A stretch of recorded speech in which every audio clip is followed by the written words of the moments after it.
Hello, family. How's everyone doing today? I hope everyone is doing well today. Let's talk about it, family. It looks like Lacy's court indictments and his 9 counts are about to heat up real soon. And it looks like it's trouble in paradise between the ex-mayor and the ex-top cop. Oh, y'all know we got to talk about it, family. And Henry here had 3 wives in Florida. He was bigamy pimping. I didn't even know you can bigamy pimp in Florida. What? Yes. And one of the ladies right here, she pulled the Shirley family. She contacted all the wives. Yeah, she hit the Shirley. Woman to woman, have you ever been in love? Yes, she hit it on them. She started contacting everybody. We're going to talk about it, family. We got a lot of tea up in here today. And let's talk about Diddy and his ex-girl, Gina.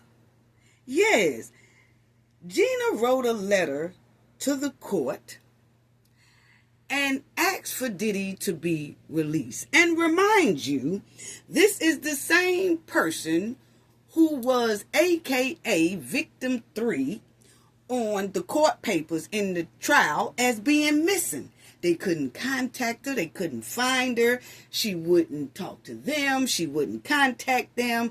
Anything. She was subpoenaed to come to court, but she didn't. But somehow she popped out of a backyard hole and wrote a letter for Diddy to be released. What? Oh, y'all already know we're going to talk about it. Y'all know what we got to do for the ones in the back. For the ones in the back. This video is under fair use. Copyright disclaimer under Section 107 of Copyrights Acts in 1976. Allowance is made for fair use for purposes such as criticism, comment, news reporting, teaching, scholarship, and research. Fair use is a use permitted by copyright statute that might otherwise be infringing. Non-profit, educational, and personal use tips the balance in favor of fair use. Yes, fair use. All rights and credits go directly to its rightful owner. This video is purely for fair use, opinion, and entertainment. Enjoy.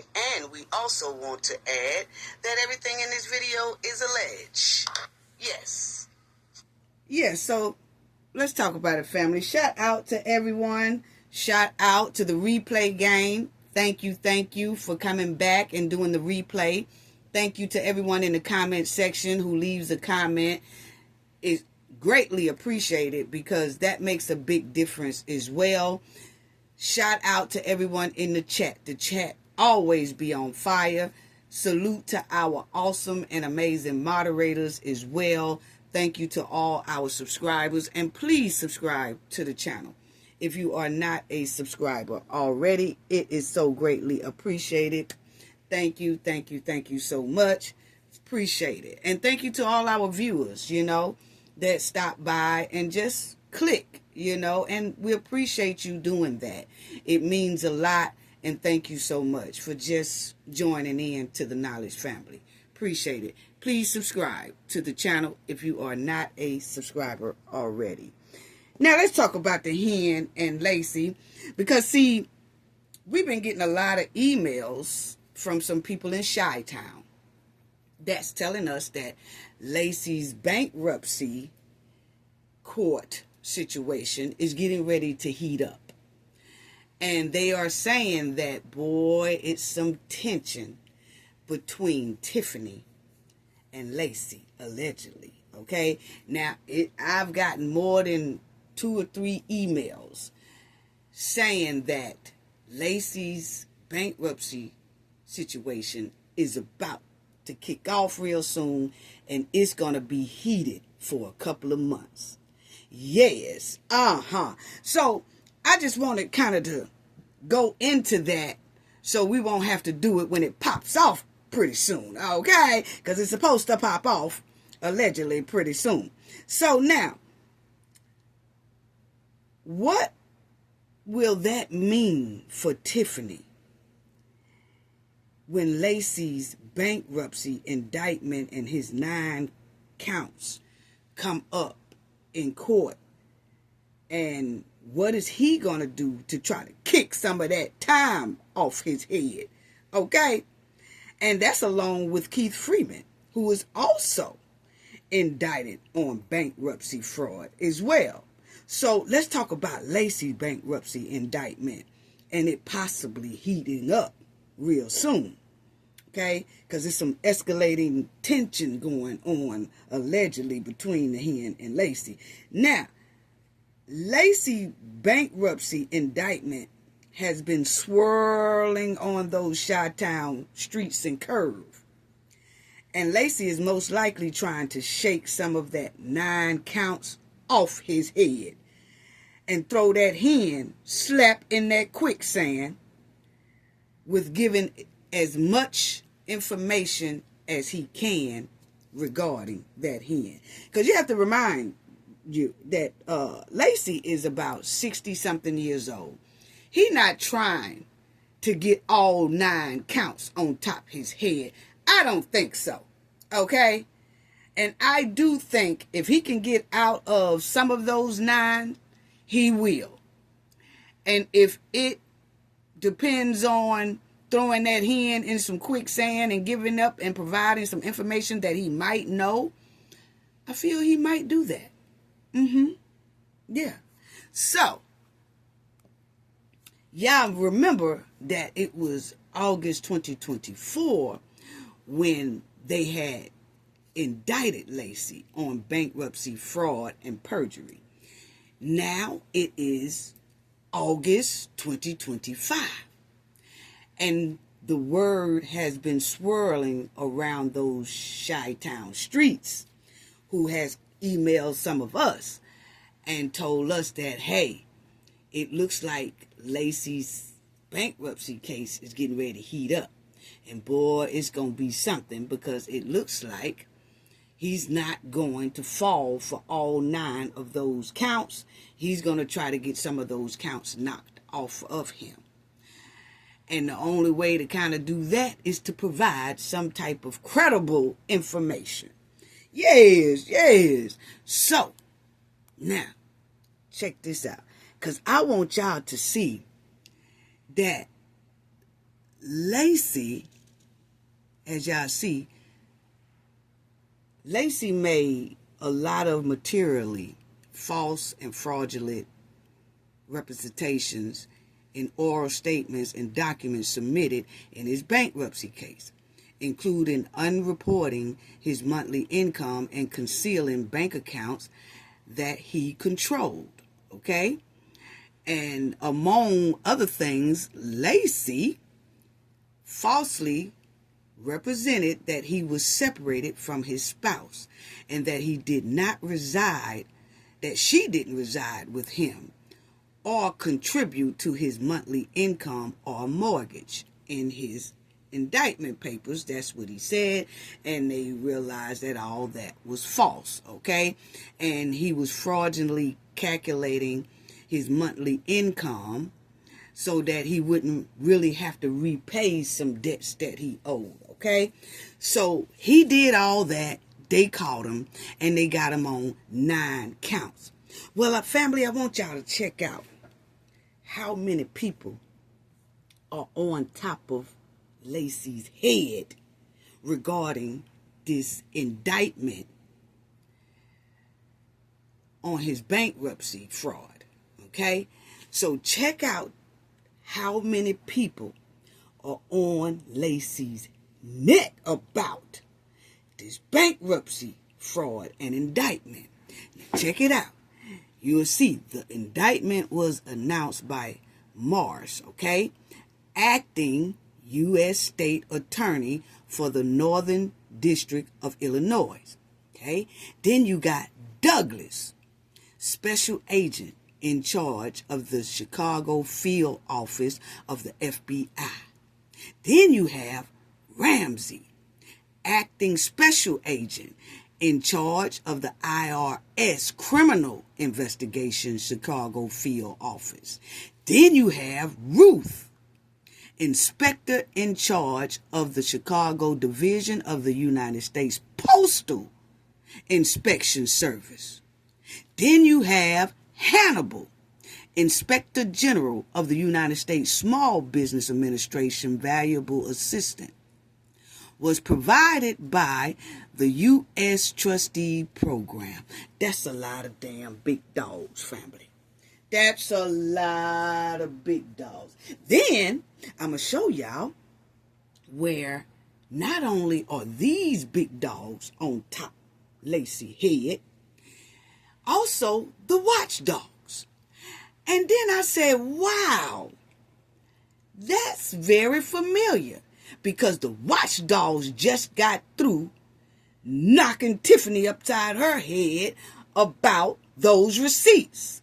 So the watchdogs was running after Tiffany about forking up those receipts, and they wanted to see that piece of paper that she was holding up saying that it was documents and that it was receipts. And they stayed on Tiffany, and they stayed on Tiffany.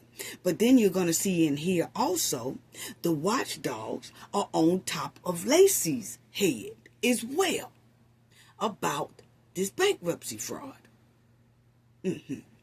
So, as you will see, this is Lacy's bankruptcy fraud thing that he had going on. Thought he was slick about it, and he wasn't. So, as y'all will see, Lacy had 9 counts. You will see count 1. You'll see count 1 here. And that count 1 was basically him lying about his employment, as y'all will see. Well, y'all can't see. You see, it says down here, employed as a police officer by the village of Dalton, okay? Was married as well, okay? So, you got your count 1. Then you got your count 2. Okay?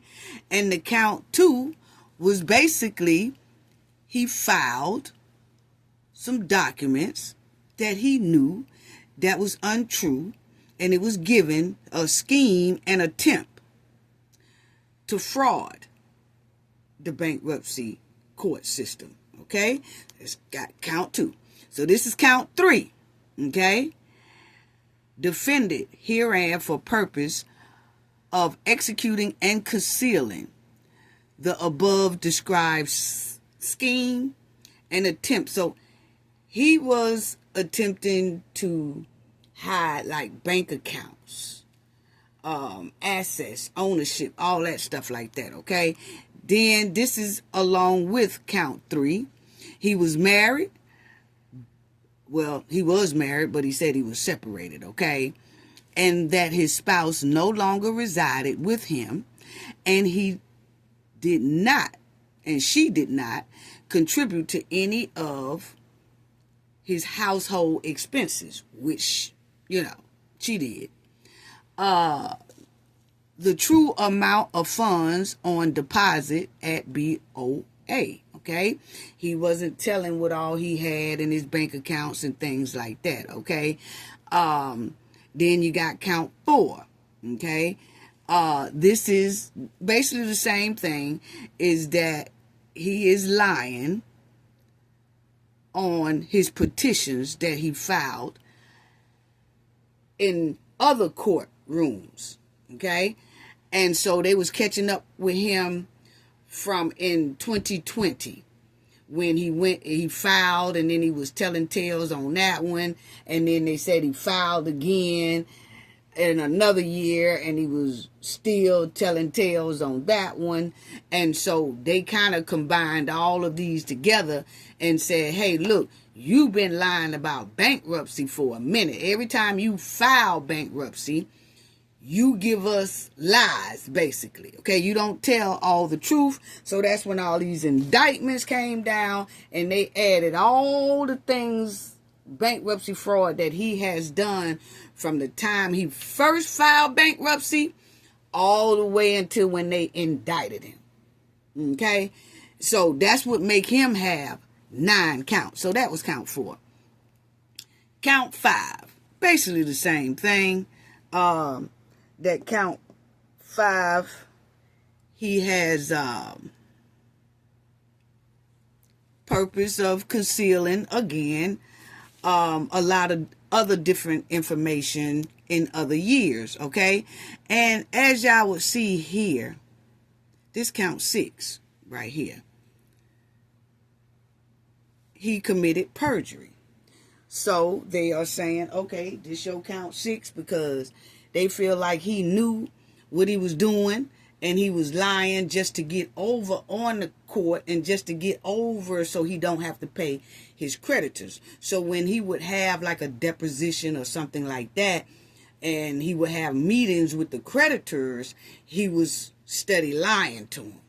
So they getting him on perjury as well. That's his count 6. Then count 7 is basically the same thing. Perjury on his chapter 13. Okay? And count 8. This is his count 8. Now on count 8, they are saying that he knew a lot. And he had a lot. But he was downplaying it. Okay? And every time they would ask him questions, he was basically lying to them. So as you see, it says, they was asking Lacy, they said, and what's your current marriage status? Okay, marital status. He said, separated. And then they said, and how long have you been separated? Lacy says, over 3 months. And then they asked him, how many people live, in the household? And so Lacy said, it was just me and her. Right now, it's just me. Well, the whole time he was lying, his wife was there at the house, living with him. She ain't never went nowhere. Actually, they were showing that he was saying he pay all the mortgage out of a little bit of money he made, because he wasn't reporting all the income that he made. He was saying that he pays all the bills, and then it come to find out that they were showing proof that a lot of that money was coming out of her bank account as well. So half of it was coming out of her bank account, half of it was coming out of his bank account. So he was not paying the mortgage by himself. She was helping pay it. She had never missed her half of a payment of a mortgage. But you let Lacy tell these people why he should have been telling the truth, that he does everything on his own. She's not there. She doesn't live with him. He's separated. Okay? So they got him for all that. So that was your count 8, as y'all see. Okay? And then you see the count 9. He took his tail and did another somewhat deposition type style thing, right? And if y'all would see, he committed perjury again. Knowingly made false material declarations during his testimony. That's what they're saying, okay? And as you'll see, the first question was, what is your current marital status? I'm separated. Okay? That's what Lacy said. Then they said, do you have your estranged... Hold on, let me see. It says, do you and your estranged spouse live under the same household? Lacy said, no. Then they said, how many people do you currently live with you? And Lacy said, myself. So see how they switched the questions, but Lacy, they was asking him the same questions, but Lacy was answering it the same way, basically. So he kept on committing perjury. So that was his count 9. And then you'll see here, it says, and do you have a co-owner on your residence? Lacy said yes. Then they asked, And does the co-owner contribute to any of the household expenses? Lacy said no. And so they said, in the true and fact, Lacy knew that the co-owner, his spouse, contribute to the household expenses. Then it got questioned. With respect to the mortgage payments, Mr. Lacy, is your wife also obligated to make that payment? You know, a joint obligation? Lacy said, she is, but she is not. I am. So then they said, once again, Lacy committed perjury because they kept giving him a chance to answer this question right and to tell the truth because, remind you, they said they had already knew that this woman was paying half on the mortgage the whole time. And she was living inside that household. See, that's what I'm saying. You can't trust a man that's going to lie. I feel like this. If you're going to lie about me living with you, or you're going to lie about me helping you pay stuff in the house and all that stuff, if you're going to lie to the courts about that, you damn sure going to lie out here in these streets to other women. When you see other women, you going to be saying the same thing. They going to ask you, are you married? Nah, dog, I ain't married. What? You is married. And she up in that house right now. But see, when you catch somebody that will sit up under oath and then just disregard their own spouse, disregard their own living mate, that right there, that person gonna lie out in the streets just to get punani from somewhere else. 9 times out of 10, it's a woman on them Dalton streets, township streets, or somewhere that could say, oh yeah, he told me he wasn't married either, but I already knew he was. Yes. If you lied to the courts about your own lover, then, hey, he definitely denying your ass in the streets. Yes, that's my opinion. I'm sorry. Anyway, so Lacy up in that line, right? Now, so they said this thing here is heating up, family. Yeah, they said it's heating up. And so as y'all will see, it has here, in all the indictments contained 2 counts he got, and then he got another count, then he got another count, and he got all up to 9 counts. But as you will see, it says here that each of the 9 counts is punishable by a maximum of 5 years in prison. So each count, he can do 5 years. Okay, that's where they got this hot word on the street in Chi-Town, and we got some emails saying that Lacy do not want to do 9 counts for 5 years because they got him now. They got him real tight. They got him because it's a lot. They are proving, and they got a lot of documents showing that he is a big storyteller and have lied, perjured himself, all that stuff. Okay, fraud, all that. So they got him. So now, if they hit him with all 9 of them and he be found guilty on all 9 of them, he can do 5 for each 9. Up to 5 for each 9. That is 45 years. Lacy is 60-something years old. He not trying to do that. So that's when they saying, people got the word on the street that tension between him and that him, because most likely Lacy gonna try to knock some of those 9 counts up off him real quick. Yes. Yeah. And I'm gonna tell you like this, I don't blame him. Lacy is 60-something years old. You know? Yeah. Yeah, he ain't trying to spend no time in the pen for real. Yeah. So as you will see, here, the second indictment is against Keith Freeman, a senior administrator for the village of Dalton, who commended a Chapter 7 in January 2024, okay?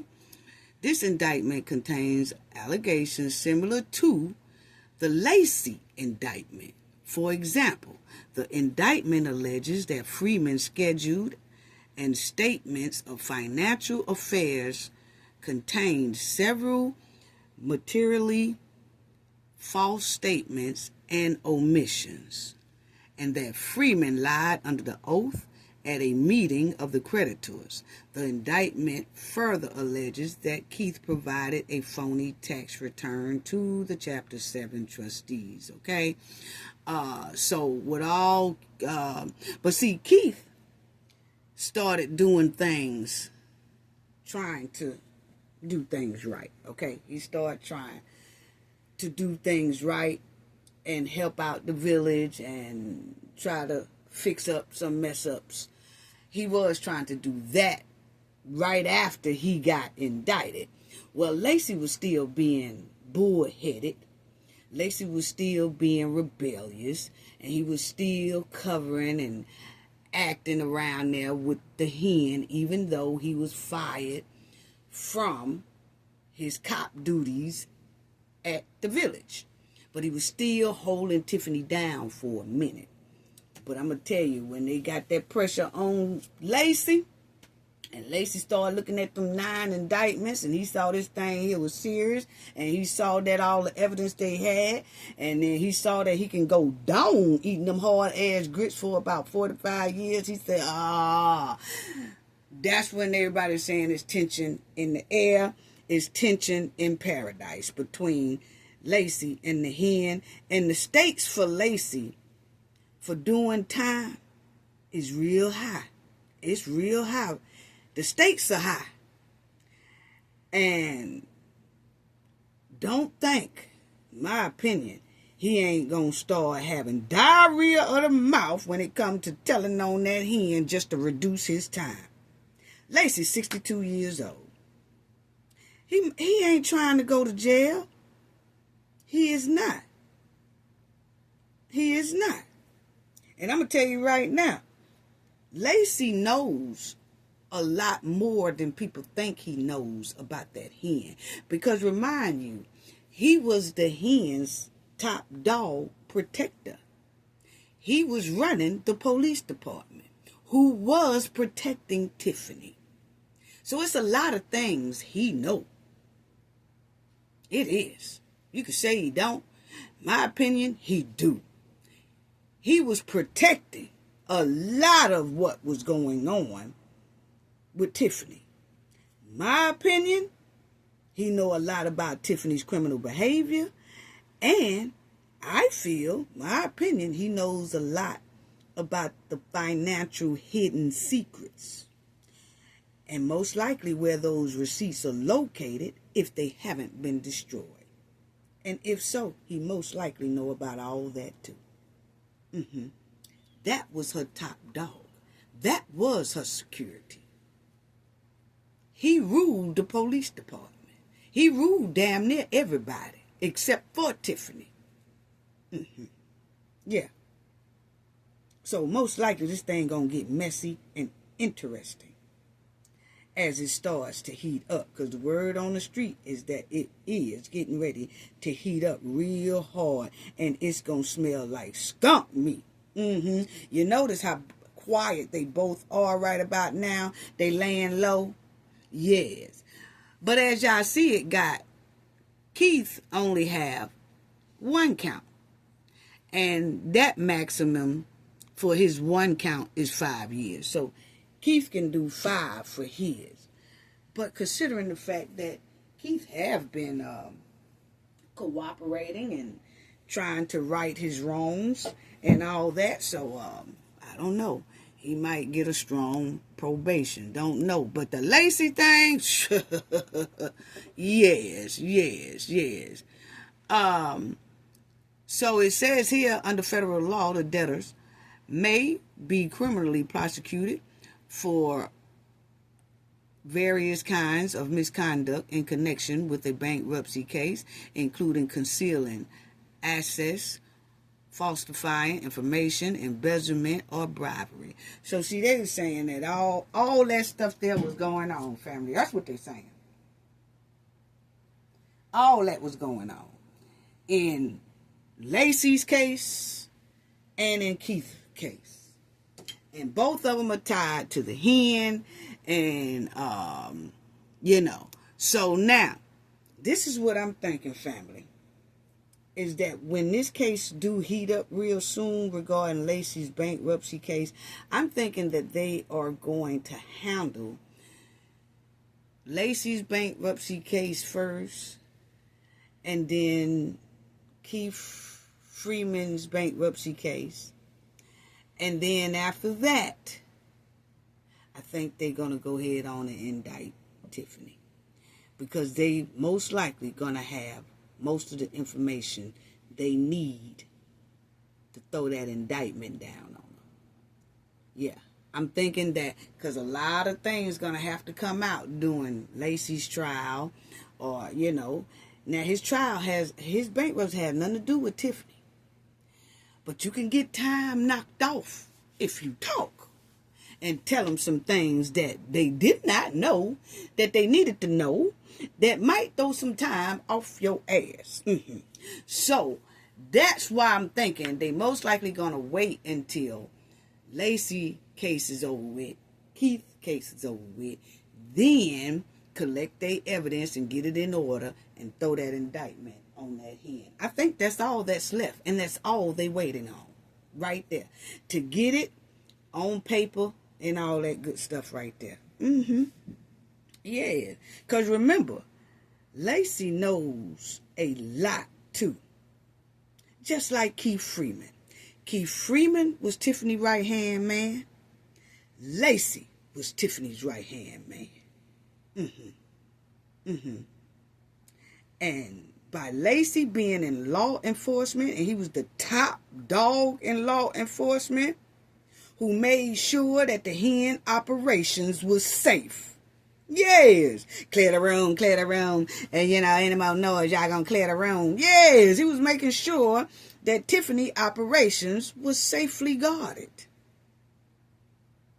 And a lot of things that Lacy and some of his officers did was totally against their badge rules, but they did it anyway. So that's why I say Lacy know a lot, just like Keith Freeman. Yes. Yeah. You see how far her and Lacy went when Lacy wasn't even supposed to be in the police department running nothing. But him and Tiffany came into that department and still was kind of threatening the police is that y'all gonna listen to me, y'all gonna listen to Lacy anyway. We run this thing. That in itself showed a hell of a lot of corruption, and that Lacy know a hell of a lot about that hen. Yeah, and they've been doing a lot of dirt together as well. That's what it's given. So, as y'all see here, it says, these indictments has attracted a lot of media attention because both defendants are connected to the scandal-ridden mayor of Dalton, Tiffany Henyard. Specifically, both Lacy and Freeman have been described as allies of Henyard, who has been accused of misusing taxpayers' funds. Her actions has reportedly left the village of Dalton millions of dollars in debt. And she did. She left the village in millions of dollars in debt. She did do that. Yeah, she did that. She did that. So, let me go to this one.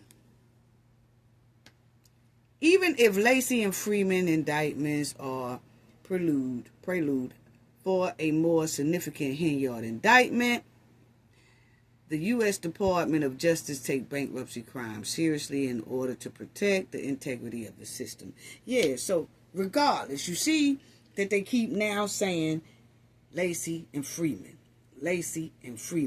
And now we getting word that Lacy's bankruptcy's court situation, trial, or whatever is getting ready to heat up pretty soon. And it's going to be a doozy. And my opinion, right after that is over with, Keith is over with, I think Tiffany's going to be handed an indictment. Yeah. And she's mighty quiet right now. She's mighty quiet. Because, see, Lacy, he thought he was bad at one point. Y'all remember when he had his hands all up in Miss Lightfoot's face and all that, trying to tell Miss Lightfoot she can't talk, she don't need to speak, and all that type of stuff like that. Well, Well, now the shoe's on the other foot. Clear the room. No, you clear the room and tell us what's going on. Yes. And it looked like he about to do that. Allegedly. And let me tell y'all something. This is why I said that Lacy right here will soon probably be telling on that hen if he ain't already, okay? Because one thing, he don't want to do that time. And a hungry stray dog is not loyal. They will eat with anybody who has food.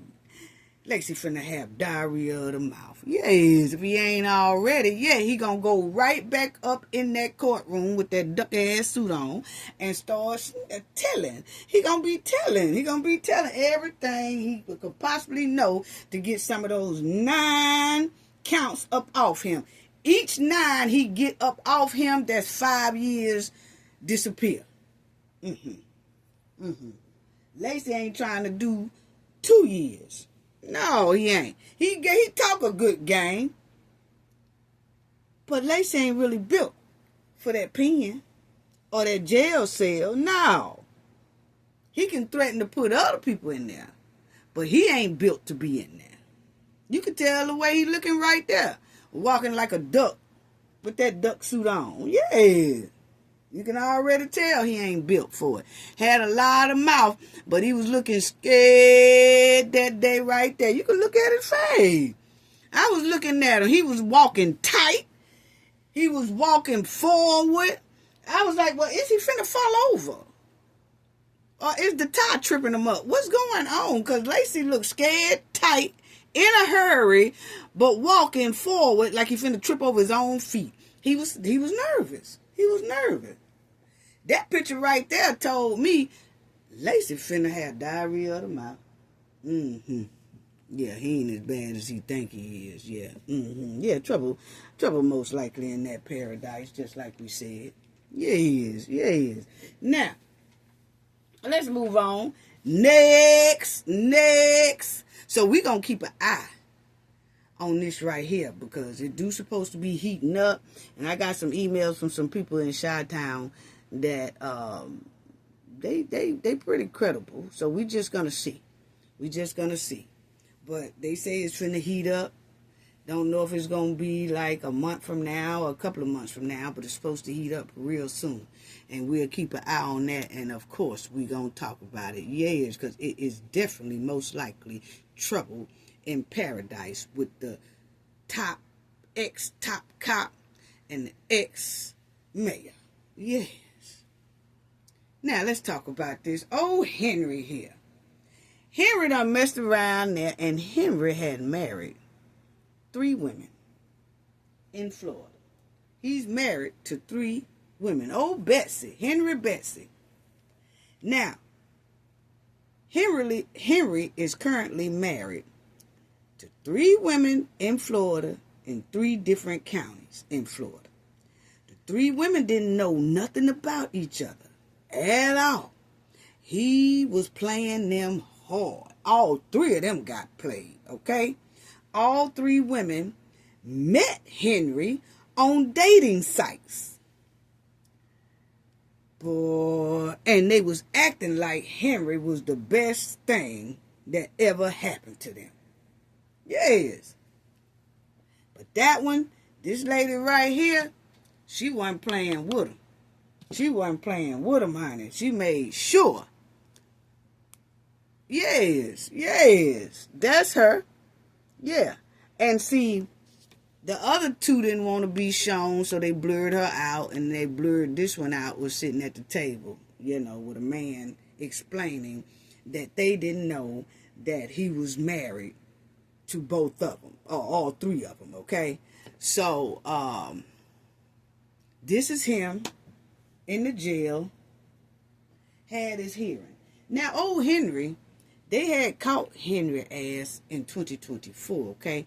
But they just had his sentencing here last week. And the judge put it on him, gave him a probation. He kind of let him off a little light, but he only let him off a little light because he has a charge in Virginia that most likely he not going to be able to swindle out of. So most likely they waiting on Virginia to come down to Florida and extradite him back to Virginia so he can face what he did in Virginia, which was assault on family members. It's like a domestic thing that went on, okay? So that's what they got there. So this lady here was one of the wives, okay? And this was him in the courtroom and, you know, looking crazy. So as y'all see, a Florida man sentenced for being married to 3 women at the same time. And so most of the women, all 3 of the women said, I had no idea. Okay, but I'm trying to figure out, see, when you catch somebody like this with all them, you know, green eyes, it ain't nothing wrong with green eyes and stuff like that. But my thing is when you got unusual colored eyes like that, you're supposed to keep yourself groomed and looking good and stuff like that, because see, your eyes automatically make people look at you. And it looks like old Henry here wasn't too good at grooming himself, okay? He was just walking out the door and all that stuff. So I'm trying to figure out his grooming status was low key. But it do look like back in the day, when you look at some of these pictures here that old girl had, hold on, family. When you look at some of the pictures that old girl had, y'all remember when I showed y'all that he looked like he was on a beach or something with some chick, with the first wife. He was on the beach with the first wife, and he looked like he was well put, you know, well put together, or had a little something going for herself. You could tell, right there, it looked like he had a little something going for himself in the middle. It looked like he had a little something going for himself. I can't say he completely had it, but he looked better than what he do now, okay? But see, that's what happens, because have y'all noticed that the devil comes out of some people after they get caught? It's amazing. It is amazing. Look at this picture, okay, when he was dunking these ladies and pulling that scam, marrying her, then marrying her, then marrying this one over here. Look how he looks here, right? And then look how he looks after he gets busted and caught. Isn't it amazing how you can see a person's demonic soul start spewing out when they are exposed, or when they effed up, or when they in some major trouble? You start seeing the demon side look start. You be like, damn, you know, they don't look nothing like they used to look. See, this is when they was on demon time. But then when they get caught, this is when the demons start coming out. And he started looking sour by the hour, okay? Now, check out this right here, though. Okay, because he up in that jail looking like he don't know what's going on. He know. He played him. Bigamy pimping. I ain't never heard of it, family. Never heard of it. But anyway, the Florida man was married to the 3 women, okay? And he got sentenced some time for felony bigamy, okay? And then it says here that he was 50 years old. He is 50 years old. And his name is Henry Betsy Jr. Married all them women in Florida. And you'll see it was in different counties throughout without divorcing his previous wives. So he wasn't trying to divorce nobody. He wanted to keep it like it was. And then y'all will see there, in November 2020, He married Tanya Bessie in Gaston County, and having met on Tinder. That's a dating site. So she met him on a dating site. Okay, that's where he met Tanya at. And then in February 2022, he married Brandy. Okay, he met Brandy on a dating app called Sir dating app. Okay, and he was still married to Tanya when he married Brandy. He was still married to Tanya. Then in November 2022, he married Michelle. Okay, and he was still married to Tanya and Brandy. And he married Michelle. Now, he met Michelle on a dating app called Match.com. So, he done found all these women on the dating app. He found one on the Tinder. He found one on the Sir dating app. Then he found one on the Match.com. Okay? Now, my thing is, what happened to putting on nice clothes, going to a nice upscale bar, upscale lounge, a nice event, you know, the old school way, and meeting a man or a woman? Why are people keep depending on these social media dating apps to try to find the love of their life? And most of the time, it go all wrong. A lot of people want to sit down on the couch and across the bed and be lazy, do lazy dating. They want to find a date while sitting on the couch with some house shoes on and pajamas and stroll through their cell phone and think they're going to find the love of their life and hit jackpot with this perfect man or perfect woman. Well, if you searching lazy, you most likely going to get that lazy person or no good person. Because most of the time, it turns out all wrong. It turns out ending with a disaster. I don't know. And most people dating app, they profiles be fake. They ain't got no car. They got a nice Lamborghini up there. They don't even own no car. They say they got this nice career. They living with their parent. Then they say this they name. Come to find out, that's not their name. It's a whole nother name. You just have to be careful on them. What happened to the old school way, man? Just go out, put on some clothes, go to nice event, get with somebody in the family and ask them what they like to go somewhere to a nice lounge, nice somewhere, gathering, nice event or something, and get out and mingle. You know, I mean, it's better doing it the old school way than it is this app stuff. But anyway, I don't know if I finished that or not. No, I didn't. But anyway, you'll see here that it says that Tanya,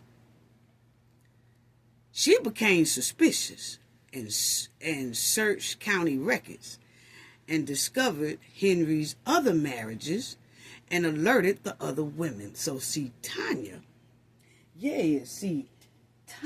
pulled the Shirley. Yes, she pulled the Shirley Brown song on them. Yes, when she got to searching, she got suspicious and all that. You know what she did to Shirley? That song. Hello. Hey, may I speak to Barbara? Hey, Barbara, this is Shirley. You might not know who I am. The reason I'm calling you is because I was going through my old man's pockets this morning, and I just happened to find your name and number. Woman to woman, have you ever been in love? Yes, she pulled the Shirley on him. Hello, may I speak to Barbara? Yes, Tanya wasn't playing.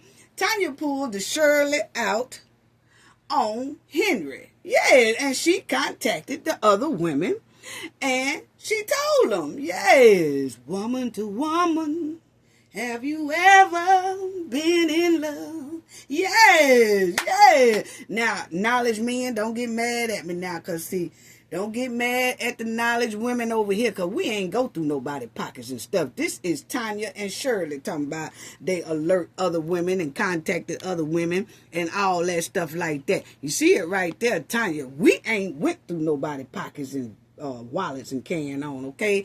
Knowledge men, so don't get mad at us. We just reporting the news, okay? It was Tanya that said she alerted the other women. Yes, woman to woman.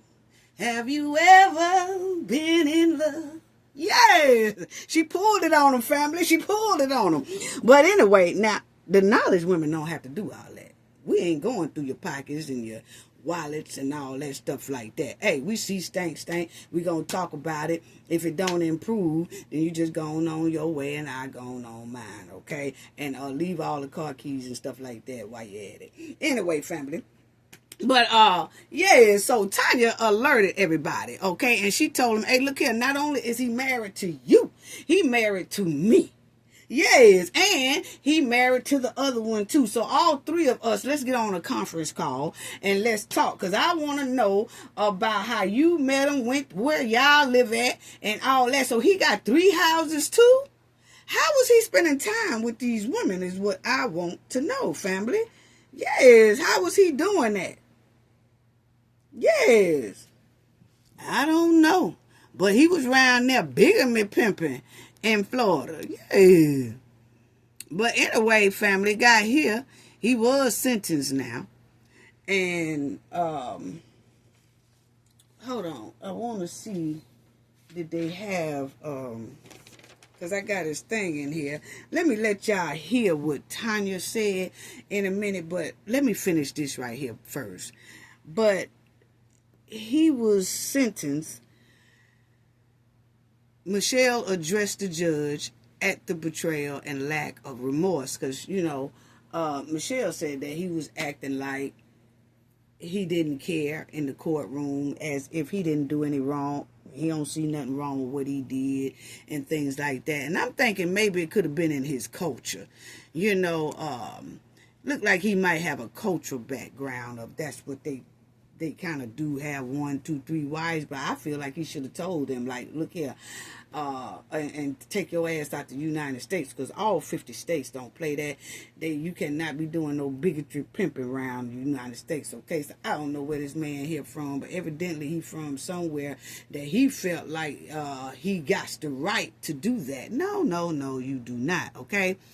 So the women involved, they criticized Florida's lack of a centralized marriage license database across the counties, which they believe allowed Betsy to exploit the system. So what they saying is that they felt like Florida's system should have been much tighter and more up to date, that when this man tried to marry the second person, it would have threw a red flag and said, no, dog, you can't get a marriage license. You already married, you know? You can't get married again. And then it would have caught him and stopped him. But evidently, one county don't, you know, connect or talk to the other county. So he was just marrying people all over Florida. That's what it's given, okay, in all kind of counties. Yes.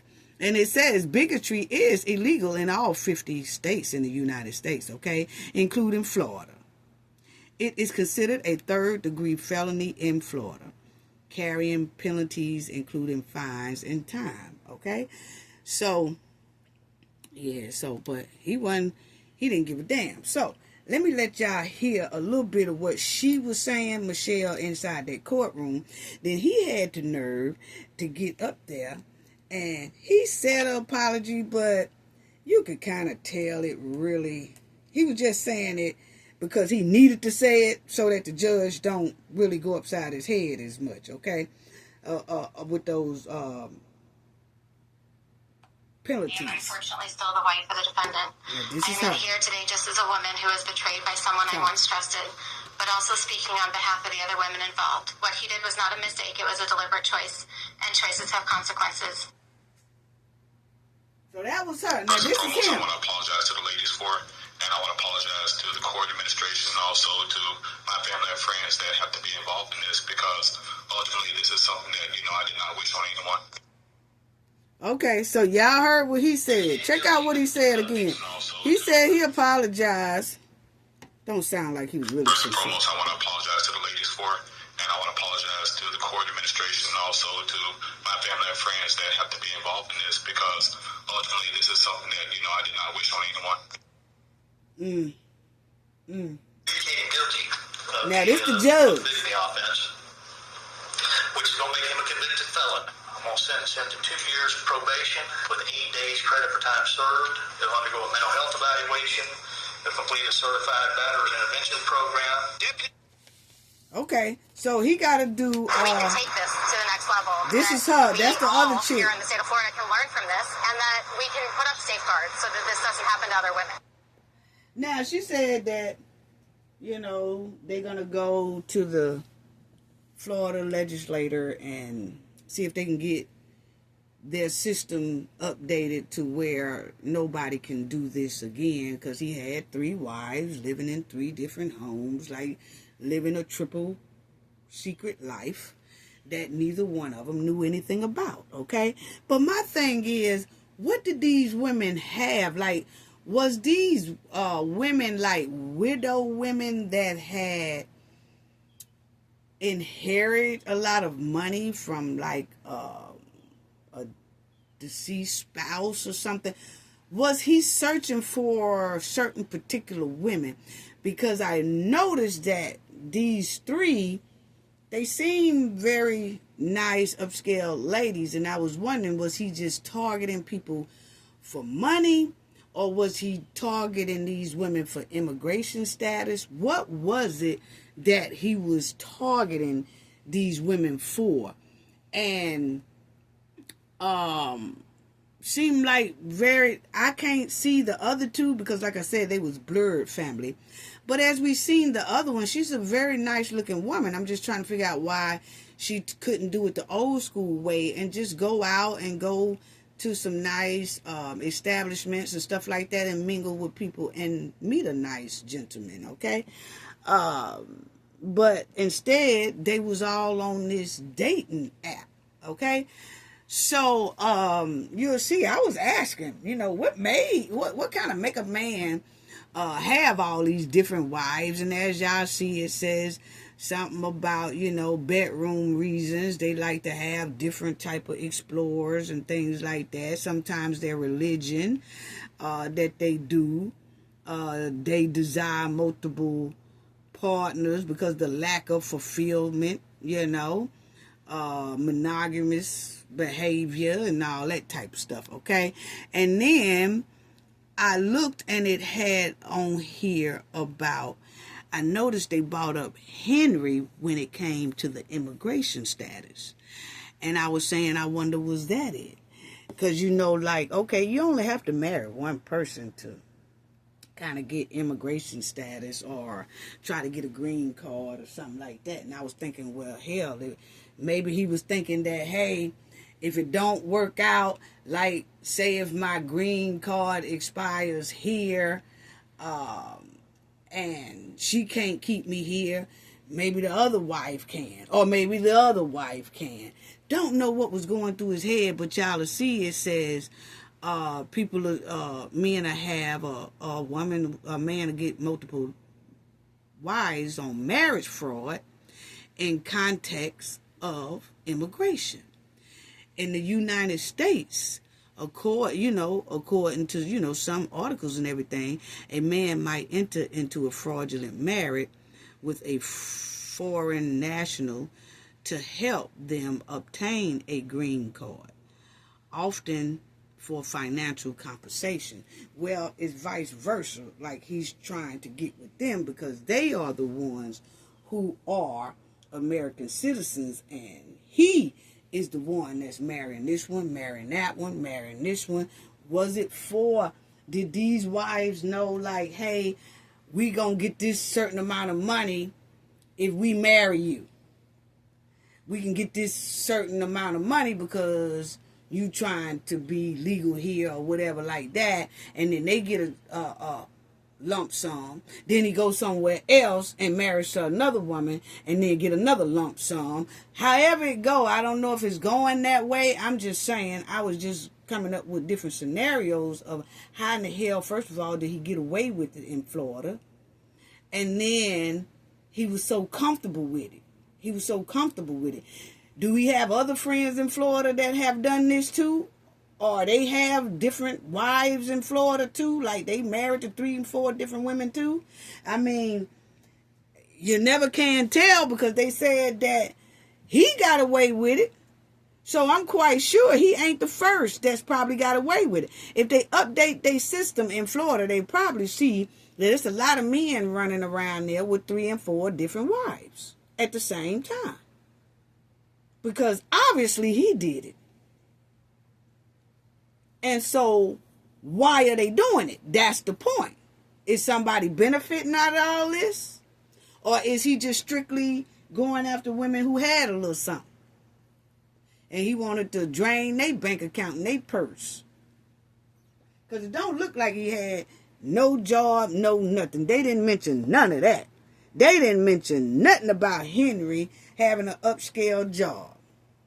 And y'all quit doggone going on these internet dating site trying to scoop up a date. Please do. Yeah, because you see, that was him and the old girl. Now, she don't mind showing her face. You know, she really don't. These other ones wanted their face blurred out. But this is a dating app. Then you had Tinder down here. Then you got Stir. So they found this man and this man found them on this here dating site. And to me, them dating sites be catfishing their ass off when it comes to internet dating. You mess around and come up missing, or your bank account be drained, or they already got a woman or a man, or they already married, or you get scammed, and you be taking care of them for the rest of your life. They have alarming backgrounds. You'll get into situations that's hard to back out of. Or you might run into a mentally challenged one like this one right here. And a lot more disturbing situations. Stop being lazy and go out, put on some clothes and mingle and find a man or a woman on your own. It's somebody out there. You might have to travel a little bit further and all that. But meet people for yourself, face to face. And take someone that you trust with you. And start meeting people face to face and read the room. Then you can sniff out what you're dealing with. From jump. Take your time. Figure out who you're dealing with face to face. And all that. Because this man, he ain't nothing but a leech. And stop doing these dating sites. A lot of people, because people trying to turn trash into valuables. These women done tried to turn trash into valuables. And look what happened. They caught a poor hustler. That's what they caught. Yes, a sour by the hour poor hustler. Next. Anyway, family, I said, what? She done come out of hiding, family. Now, y'all know Gina was missing the whole time the trial was going on. She was supposed to have been victim number 3 to testify. But she never did. Remember, they kept saying they can't find her, they can't catch her. She won't return their phone calls. Her lawyer won't return their phone calls and all that. They just could not find Diddy's ex, Gina. Okay, because Gina was supposed to have been one of the main springs with Cassie to testify against Diddy. But all of a sudden, victim 3, a.k.a. Gina, came up missing and would not come nowhere near that courtroom. Now, just here last week, y'all know Diddy lawyers put in for him to get bond. They even offered up $50 million for his bond and say they can monitor him. He'll check in. He'll do all that. Then the prosecutors came back and said, no. We're not having that. We can't trust him. He's a flight risk. No, judge. Do not give him bond. We don't trust it. We do not trust it. He's still downplaying the violence that he has done and all the charges that he has done. He's still downplaying it. Now, let him stay in here till October the 3rd, okay? So the judge was just sitting back trying to contemplate on if he's going to let Diddy ass up out of there on bail. Well, when the prosecutors told the judge, no, we don't want him to get no bail, then Gina sent a letter with Diddy's lawyers saying that she think Diddy is a changed man. And, Judge, you need to let my ex out. He's a changed man. What? How you gonna write to the courts and you didn't even show up to the courts? You done disrespected the court. You done disrespected their subpoena. You have not had nothing to say to that judge or the prosecutors. But then all of a sudden, you want to write a letter saying, let him go. Okay. Goodbye. So y'all will see where it says, Diddy's ex, Gina Hahn, who dropped out of the case as victim 3, writes letter to the judge pushing for his release. Yeah, so she pushed for his release, family. She wrote that nice little letter. She said she want the judge to release her ex out of everything, okay? Now, Diddy's team did file a motion asking the judge to completely acquit Diddy and give him a new trial, arguing he was unfairly prosecuted based on the Mann Act, calling his conviction unconstitutional, okay? So they did write a letter to the judge, say all that, but that didn't work, okay? Then that's when they came back and wanted that bail, and the judge denied bail for Diddy 4 times so far, okay? So this time, they tried to ask for bail, and the prosecutor said no. They didn't want him to have bail, and they begged the judge not to give Diddy bail, okay? So then the prosecutors came back with Gina's letter, okay? And so you'll see here that they sent in a 60-page letter, Diddy's lawyer, saying why they think that Diddy should be up out of there and all that good stuff, okay?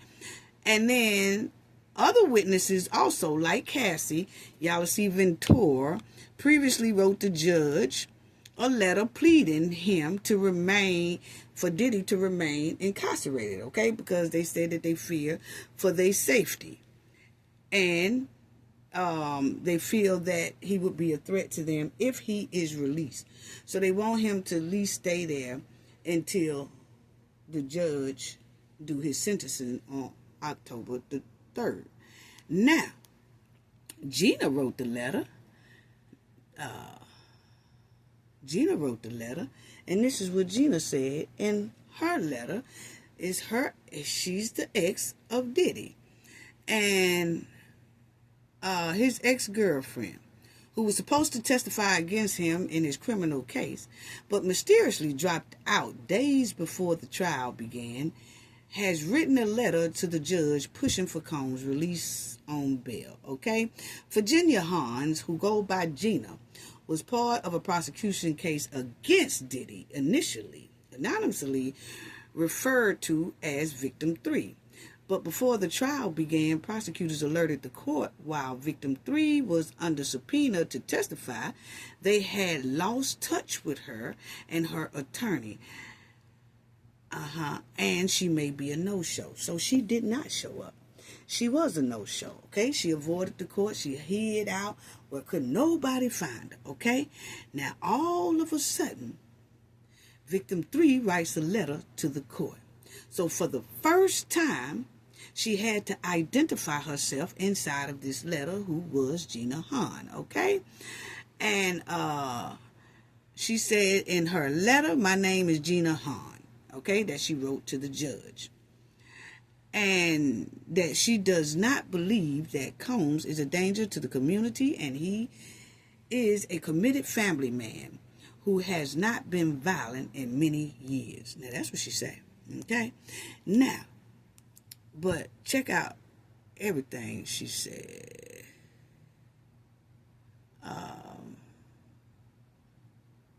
It's now latest attempt. Okay, but I thought they had put the letter. Because they did. But anyway, this right here, but she just said that Diddy is a changed man and all that. But if y'all see here, Gina had been saying before, that's why prosecutors were using her as a witness, because she was saying that, as y'all see down here, that Diddy's ex had said one time she claimed he did that to her, stomach, all that stuff to her, said that he did that around the stomach area because she's supposed to had something growing inside of her, and he was very violent and all that stuff like that, okay? But they put her letter inside of his bail packet, okay? And this is what she wrote in her letter. She said this.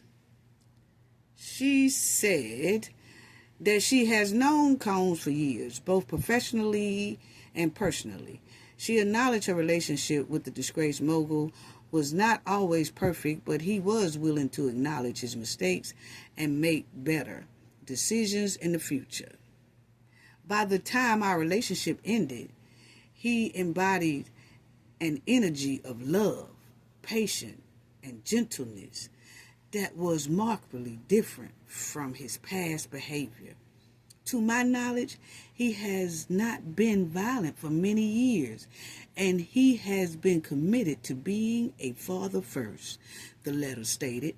I am writing because I do not view Mr. Combs as a danger to me or to the community. That's what she wrote. That's what she wrote, family. That's what she wrote. And my thing is, why did Gina, write that now? How do you miss trial under court's demand to be there during a trial, and you avoid that court and hide out from the prosecutors, and you hide out the whole time the trial is going? You hide out. You don't want to be found. You avoid the court. You avoid the prosecutors. You avoid the judge. You disrespect the court by being a no-show. They kept saying in court, victim 3 is missing. Victim 3 can't be contacted. Victim 3, we can't find her. All that. Now, all of a sudden, you expect for the courts to listen to you and your letter that you addressed to the court and to the judge? Talking about some please free Diddy. Please give him bail. What? You disrespected the very same people you're asking a favor from. I'm trying to figure out what's really going on. To me, that really kind of messed Diddy up to me, because you should have just stayed quiet and stayed hidden, okay? And not said a doggone word. That's just my opinion. Because that judge is not stupid by a long shot. You already seen he was scoping out the courtroom. He was scoping out Diddy. He was scoping out everything. And least little thing, he would say something about it. He had to get on Diddy for looking at the jurors, okay? So the man is on top of it. You can't slick and out-slick this man. He looks like a young judge, yes, but he can't be fooled. You can tell by how he moving. He's strict. And then you're gonna don't you know the judge was sitting there? The prosecutor is telling the judge through the whole trial they can't find victim 3. They had your name down there. The judge and them knew your name. They just wouldn't tell the public who victim 3 was, but it leaked out anyway, and everybody found out it was Gina. But now she had to tell who she was because she tried to write a letter to get Diddy out on bail. Okay, so But my thing is, you asking for a favor from the very people that you disrespected, ignored, you ignored their subpoenas and all that. So if anything, you risking yourself because now they know where you at. And they come get you for violating their subpoena. Bench warrant. Basically, they can if they want to. I haven't heard anybody say that they have done it, but they can because she avoided court. How now? She just disregarded a federal subpoena. But then write a letter to the same people and ask them for a favor when she didn't do them a favor by bringing her ass to court. What? You can't make this up, family. She was uncooperative with the court, but want the court to be cooperative with her and her request within her letter. Are you serious right now? My opinion, that janky letter stunk up the joint. I'm sorry. My opinion. Because why didn't she just come to court and say all of what she said in court instead of ducking, shucking, and jiving and not showing up to the court? That's suspect behavior right there. Why didn't she tell those people this right here? By the time our relationship ended, I think he's a very good person. Why didn't she just come to court and say that on Diddy's behalf? Even though she's supposed to have been on the prosecutor's witness, I'd have said, hey, yeah, I'm going. I'll go. I'll go. The prosecutors got me subpoenaed or whatever. I'll go, but I don't want to say nothing bad against them. So whenever they ask me something, I'm going to be like, this right here, but I'm going to still try to say, hell, the rest of them did it if you ask me. The rest of them stunk up the joint. When they went up there and sat down there, they was stinking up the joint. Come to find out, they was doing phone calls to escorts and all that stuff and seeing all these petitions behind Diddy's back. So she might as well went up there and just said, yeah, well, I know I said that at first, but I feel differently now. She should have just did that instead of writing that janky letter. Yes. Now that letter got the public all talking about it. Everybody talking about her writing a letter. And then they saying, well, was she paid off? Is she really scared? Did she really change her mind? Oh, she wrote a letter. What's going on? Now she done sparked the whole conversation back up about why she dipped on court but then want to write a letter on Diddy's behalf. To me, it was janky. My opinion. Yes. That letter didn't do nothing but start bringing up a whole bunch of questions. And most likely the judge is looking at Gina's letter sideways as hell. Yes. And the prosecutors too. Because she said at first she was a victim. And now all of a sudden she writing and all that stuff but couldn't come to court. My opinion, that janky letter shouldn't even been wrote. I'm sorry. That's just my opinion. That's just my opinion.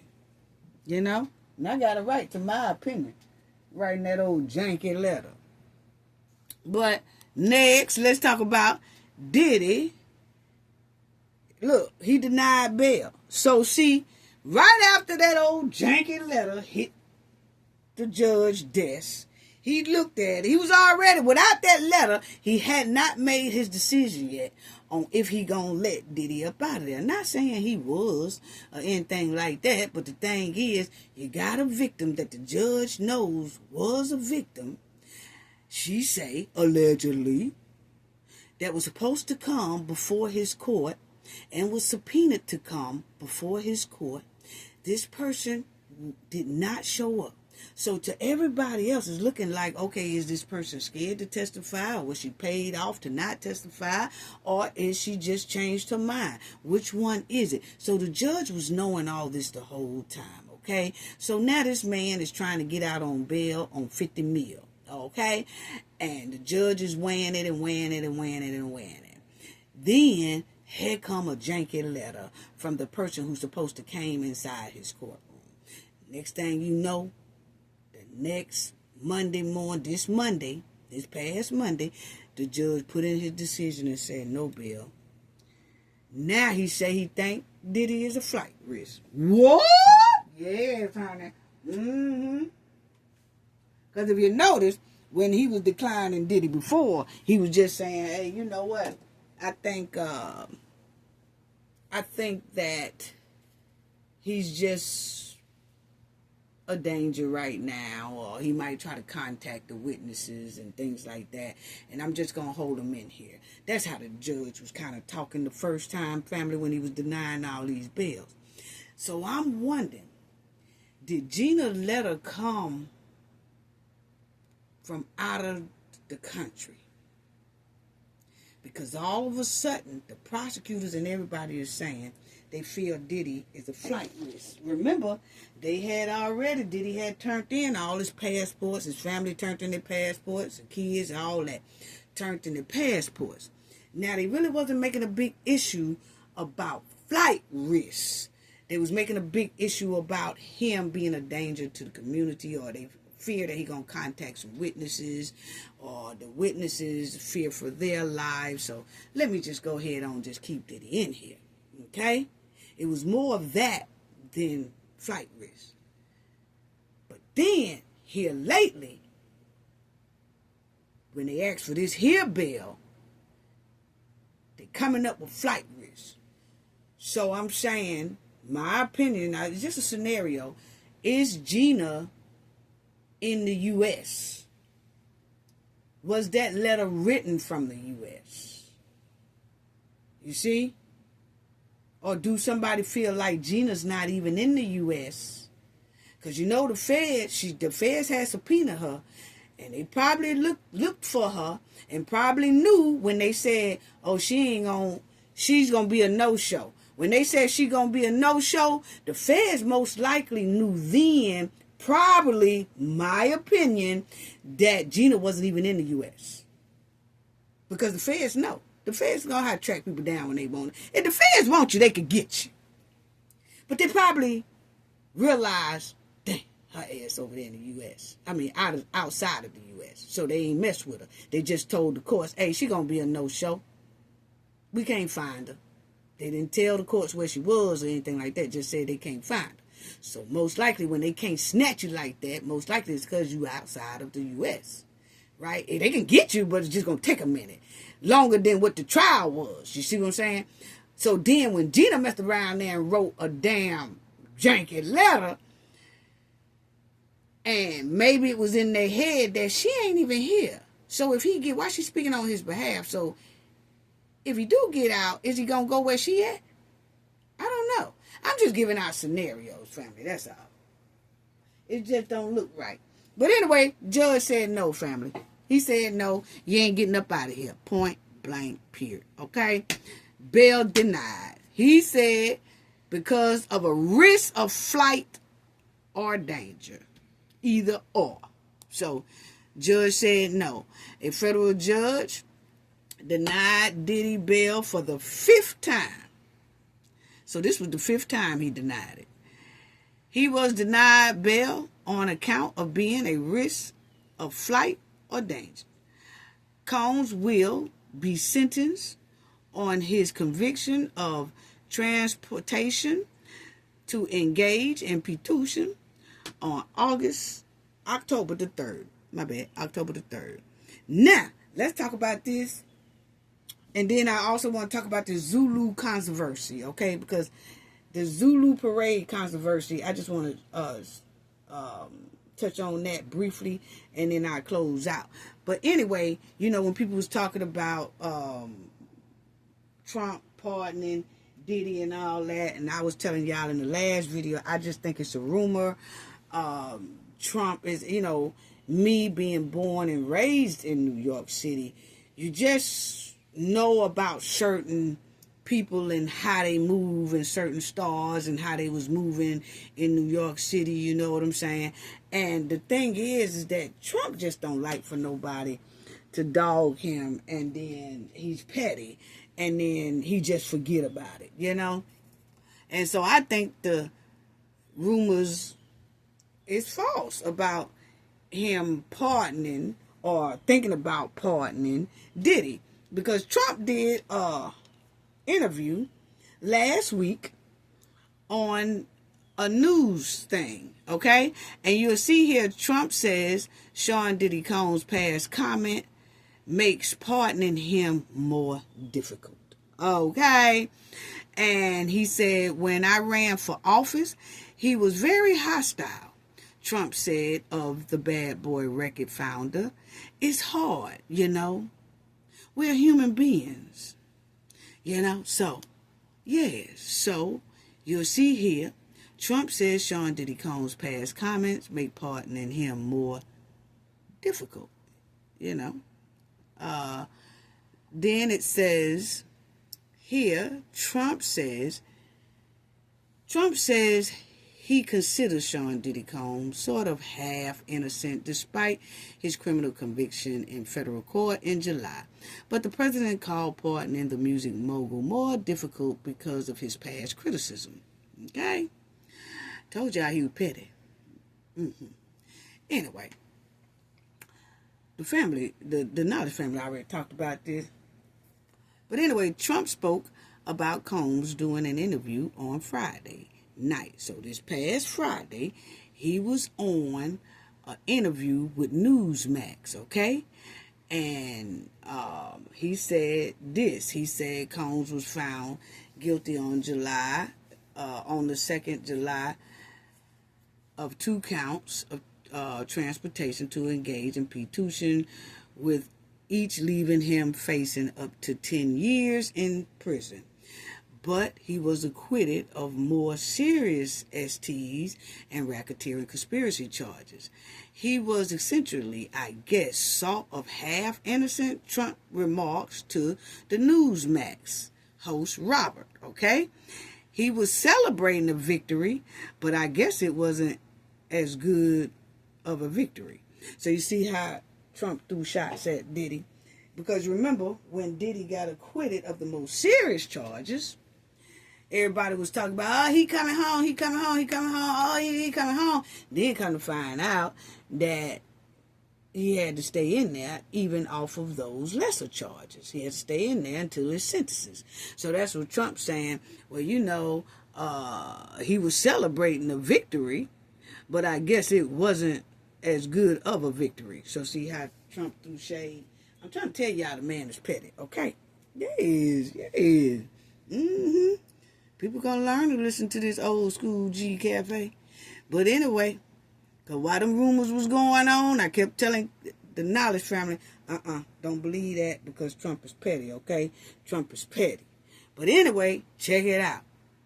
Now Trump said, yet Combs eventually complicated matters for himself by having told the Daily Beast in 2017 that he did not really give a F about Trump. And in 2020, when Trump's first presidency ended in defeat to Joe Biden, Combs, who is black, told radio host Charlamagne tha God that white men like Trump need to be banished. Y'all think Trump gonna remember all that? Y'all think Trump pardoning that? Yeah. Not without Diddy doing some hard apologies. Now, check this out. The number one priority is to get Trump out of office, Combs said. Trump seemingly alluded to those comments in his interview on Friday with Newsmax when asked to revisit the concept of pardoning Combs. So see, when Trump was on that news thing, family, they was talking about that pardon and stuff. Since Trump was on this news interview, he just went on and said it. Hey, look here, the man said this about me, F Trump. He said this, he said that. He said I need to be banished. He said I need to be up out that office. He was saying all this stuff right here. So Trump revisit all of what Diddy said on this Newsmax when that man asked about pardoning Combs. And Trump also said, when I ran for office, he was very hostile, Trump said, of the Bad Boys record founder. It's hard, you know. We're human beings, and we don't like to have things cloud our judgment, right? But when you know someone and you were fine, and then you run for office, and he made some terrible statements. See, I told y'all. Trump was cool with Diddy on a business level. For, they didn't have like a strong business relationship, but they did do some business together every now and then. So he thought him and Diddy was cool. And he, for real now, Trump didn't never say anything bad about Diddy. Diddy started it first when he jumped over there with them Dems, and he started talking about Trump, and Trump was sitting back like, wow. And even with Diddy saying all that, Trump never came out and tweeted nothing, because he love to tweet on you now. He'll tweet on you when he don't like what you say. He didn't do it with Diddy. He did not. And here it is, years later, Diddy need a pardon. And Trump is bringing it back up. That's why they say, be careful not to just be talking about people out loud, because you never know. It's regular people like us out here, family, that one of our families can go overseas or something like that, or something. Hopefully nothing ever happened, but I'm just giving an example. Like one of our family members or something could go overseas and something may happen to them. And those countries over there are not acting right about our loved ones and things. Take it to like Shanquilla thing that happened to her over there in Cabo, Mexico. And then you want to be able to, you could take a trip up there to Congress, or you could take a trip up there somewhere and try to get the president involved. You might could write a letter, but hey, I have to head up there. You know what I'm saying? I take my chances heading up there. Hey, look here, can somebody hear my case about my family member over there and such? I really need for them to come home. Can the president help me or something like that?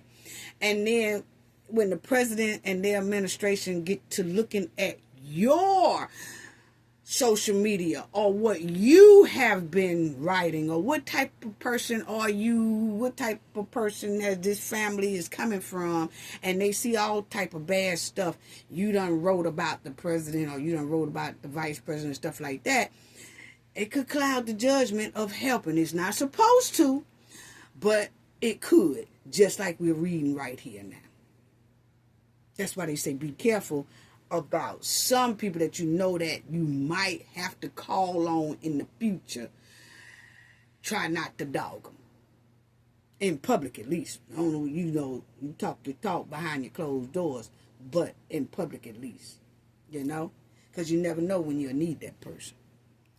So, but anyway, yeah, they had a little business thing going on. Now, I'm going to tell you right now, in order for Diddy will have to do a whole lot of begging to Trump for Trump to kind of forgive what Diddy said, because Trump is petty as hell. And another thing, why didn't Biden pardon Diddy? Before Biden left out of office, why didn't he pardon Diddy? Just asking a question. Biden used his pardons for his family, but not Diddy. But then everybody's saying, I think Trump gonna pardon. No, I just let y'all read and show y'all what Trump said. And Trump just said this a couple of days ago, last Friday, okay, on a news show. But why didn't Biden, because Diddy was in jail when Biden left out of office. So why didn't he pardon? I'm just asking a question. Because Diddy did stomp hard for all of them. So I'm just asking, why didn't they come and try to help him in some type of way? Even when Kamala was running for president and things like that, why didn't she try to help him? Because he was stomping for, Diddy was stomping for all of them now. He was stomping for all of them. Now, my thing is, Diddy will have to do a whole lot of apologizing to Trump, for Trump to give any type of pardon. That apology gonna have to go a little something like this. It's so difficult to reflect on the darkest times in your life. Sometimes you gotta do that. I was up. I hit rock bottom. I made no excuses. My behavior on that video is inexcusable. Yeah, just like he did that apology when they caught him up there, when that video came out about him doing it again. Well, he gonna have to do an apology, something like that. Y'all remember what it sound like. This is what it sound like. This is the type of apology he is gonna have to give to Trump. Ain't no telling what else he gonna have to do. Probably be a Republican for here on out. I don't know. But if Diddy get that pardon, you best to believe it. He gonna have to do at least a public apology at least. But this is how that apology really gonna have to go for Trump. Take full responsibility for my actions in that video. I'm disgusted. I was disgusted then when I did it. I'm disgusted now.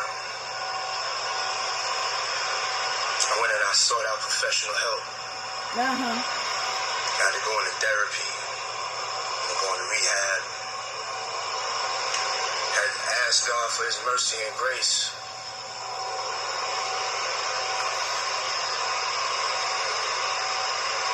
I'm so sorry. Yeah, I'm so sorry. Be a better man each and every day. I'm so sorry. That's how it's gonna have to go. I'm so sorry. I'm so sorry. I'm so sorry, Trump. I'm so sorry. That's how it's gonna have to go for him to get that part. Next. Now, let me talk about this controversy about the Zulu parade right quick, because a lot of people I see is going viral about the Zulu parade and things like that. Who started it? It's a lot of viral stuff going on online between the South Africans and the Zulu in New Orleans and things like that. But let's talk about it, because you have the South Africans talking about New Orleans. Zulu parade culture was stolen from South Africa and all that type stuff right there, okay? Let's talk quickly about that subject that continues to go viral on social media, okay? And it's causing a big mess, and some people trying to check the other one, and the other one trying to check the other one. But the Zulu culture, parade culture in New Orleans, that was created and started by Black Americans in New Orleans. Yes, it was, okay? The Zulu parade culture was founded and started by Black Americans in New Orleans, not in South Africa, okay? No, it was not, okay? Now, I know that they have tribes in South Africa or something like that called Zulu or whatever. Okay, that's the tribe. You know, that's just what they call each other. We talking about the culture of the dancing, of the moving, of the all that, the culture of the parade, a Zulu parade, all that was started in New Orleans by Black Americans in New Orleans. And it's sad that Black Americans throughout the United States have to keep protecting their lineage and their backgrounds, you know, and they have to keep speaking strong for their culture, their fashion, their style, their parades, the hip hop. They have to keep talking and holding on to it, because it's like a lot of people from other cultures and other ethnic groups always try to take what Black Americans in America started and founded, like hip hop, their parade, they black parades and all that stuff like that. It's like people try to snatch it, their style, their heritage, all that stuff. Okay, so black Americans did not steal the Zulu parade culture from the South Africans. Point blank, period. No, they did not. Here it go. The first Zulu parade in New Orleans, in what is being referred to when discussing Zulu parade, was in 1909. It was not in Africa, but rather in New Orleans, Louisiana. The Zulu Social Aid and Pleasure Club, known for their Mardi Gras parade, was founded in 1909 initially. We're talking about the parade style. They used to be called the Tramps, okay? And then they used to be called the Tramps when they first started, and then they started calling themselves, they adopted the name, the Zulu name theme, okay? But here is more details and breakdown, okay? The Zulu Social Aid and Pleasure Club was founded as a way for black communities to provide mutual aid, like funeral expenses, and also enjoy social activities. That's what it was, okay? They always did things to help people with funerals. You'll see them doing funeral parades and things like that. You know, they party during the funeral, and then they take the casket and go down about 10 or 12 blocks as they march and do their dances and things like that before the person is buried. It's just a culture that was started and founded in New Orleans, and they also helped their community as well.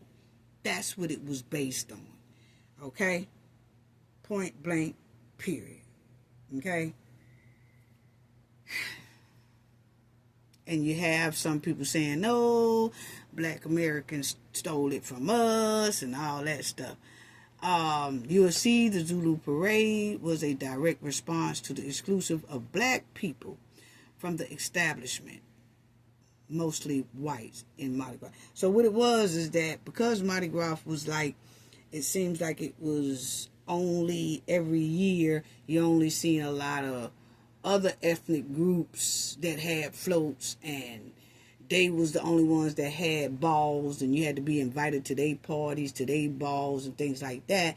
They started, the black Americans in New Orleans started their own floats, parties, balls, own parade, all that stuff for the black people to enjoy as well.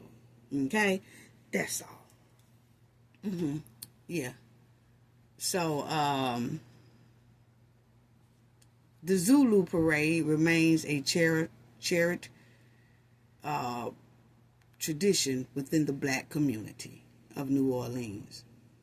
And it is. It's known for their distinctive costumes and all that stuff like that, okay? So, yes, they was originally known as the Tramp, and sometimes when they come down now in New Orleans doing Mardi Gras, they would have, their sign would have Zulu Tramps, because Tramps was their first name. Then they went to Zulu Tramps, okay? So, but yes, it was black Americans who started the Zulu parade culture. And it was made specifically for black Americans throughout New Orleans area. And that's why a lot of people go there. Mardi Gras is a big thing for everybody. And Mobile, Alabama has Mardi Gras as well. And Mardi Gras was started in Mobile, Alabama in the 1700s, okay? And then some centuries later, New Orleans started Mardi Gras. But Mobile, Alabama is the original, and they gets down too. New Orleans gets down, Mobile, Alabama gets down. They both have Mardi Gras on the Gulf Coast. I think they are the only two areas in the United States that really do Mardi Gras the way Mardi Gras is supposed to be, because they founded it in Mobile, had theirs first, and then New Orleans started theirs. And New Orleans Bourbon Street and Mobile, Alabama Dolphin Street looks identical. It's set up the same way. You wouldn't even tell, you can't even tell you not at one of the other. They so much alike. The way Bourbon Street look is the same way Mobile, Alabama's Dolphin Street look. They call it Dolphin Street in Mobile. They call it Bourbon Street in Louisiana. Okay? So, and in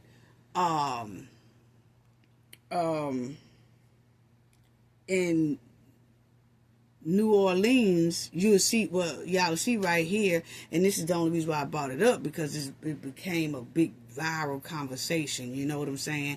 And then I had one of my subscribers ask me about talking about it, because it was such a big topic, and they know that I am involved in Mardi Gras. There's a certain group in Mobile, Alabama that I do participate in a lot of their things. I do a lot of things, you know, in and around a group. So, but here y'all will see that it's been, ever since July 2025, a discussion emerged on TikTok and other social media platforms about potentially boycotting African-owned businesses, particularly targeting African braiding salons, fueled by complaints against previous disrespect or poor customer service experience by some Black American clients. Okay, and so they're saying, but I didn't even know nothing about it. They said that it's a boycott going on ever since August the 1st against African American businesses because they treat Black Americans so bad and stuff like that. I wouldn't know, because I never dealt with any businesses like that. I only deal with Black American businesses when it comes to our whole family does that. When it comes to getting our hair done, when it comes to getting our nails done, feet done, going to the barber shop, all that stuff, all of us deal with Black American businesses. Okay, point blank, period. And we learned that through our grandparents. My grandmother and my grandfather, that my grandmother went to a Black beautician salon, and my grandmother got her hair done from a Black lady, Black American lady. Grandfather got his hair done and shaves and all that stuff from a Black American barbershop. So our family continued the tradition. So I wouldn't know, I couldn't tell anyone that any African business or anything like that been rude to me, because I've never I've always stuck with the tradition. Our whole family for generations has always stuck with the tradition of, if you're going to get your hair done, or you're going to get your nails done, or you're going to get your toes done and all that stuff, massage or whatever, go to a Black American business. And that's what we did. And it's not that we being picky and all that. No, we got that from, we was raised like that. You know, our grandmothers did it. Our grandfathers did it. So we follow suit. And they are gone, and we still follow suit. And my grandkids right now get their hair done by a Black American business. Yeah. My son spent a lot of money on my grandgirl's hair. But they go to a Black American business. I'm sorry. I mean, that's the only thing I can say on that. So I wouldn't know. But what I did want to talk about is that in Mobile, Alabama, just like Louisiana have the Mamgas, in Mobile, Alabama, I mean, let me slow down. In New Orleans, they have the Zulu. Okay? The Zulu. That's was founded by Black American people, culture in New Orleans. That's who, main thing that be in New Orleans, a Black parade, Black culture, is the Zulu, because Black Americans founded that. In Mobile, Alabama, it's another organization called the Mamgas. They do the same thing. They take care of their community. They've been in effect ever since 1938. Mobile, Mardi Gras started in the 1700s. But now the black group that started the black parade is called MAMCA. And it's based on royalty. And they have been around for 80 years. Okay? And you'll see Mobile Area Mardi Gras Association, MAMGA, held its first parade in 1939. It was organized and known by Colored Carnival Association. So see, the MAMGAs, when it first started, it was called Colored Carnival Association, meaning Black Americans, okay? Black Americans. And then, as time went on, they called themselves the MAMGAs, okay? And the MAMGAs gets down just like the Zulu tribe over there in New Orleans. Over here in Mobile, it's called MAMGAs, okay? And they style and their theme is always royalty. You see, the first royal court was presented in 1940 with Alex Herman, okay, as king. Alex Jenkins is queen, okay? So that's what they do. It's called MAMGA Monarch, okay? Royalties. And I, always do their balls and things like that, But MAMGAs, that's Mobile's black. And I'm saying, when I say they off the chain, they are off the chain. I can't even, it be Fat Tuesday, I can't even explain to y'all how magnificent that black culture and the feel of it, and you see it's just all of the lineage and heritage that comes out inside of that parade is unthinkable. You can't even describe it. Okay, you have to take a trip and see it. Just like you have to take a trip to New Orleans if you haven't never been there and go to the Zulu parade. You have to take a trip to Mobile and see the MAMGA parade, okay? They all Fat Tuesday and things like that. Unbelievable. You can't even describe it, okay? But it's it's a memory that you'll never, ever forget, okay? And so that's the MAMGAs in Mobile, Alabama. And they are based on royalty, okay? Royalty is their theme, They have kings and queens and all that, and the floats, they have a whole lot of floats, lines and lines, about 30, 40 floats, and they just throw all type of trinkets and everything down, but it's Black American founded, okay, and it was meant to cater to Black Americans, okay, and it also shows out the wealth, the riches, even if you're not rich, just rich in heart, rich in thought, you feel good about your culture and your lineage, okay?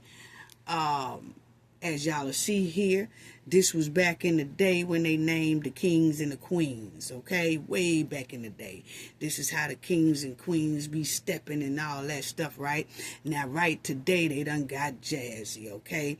And they have their kings and queens be what queen and queen for each year. They have a museum in Mobile, Alabama. It's a carnival museum where each year they hang their robes up for people to see when people come and do tours and stuff.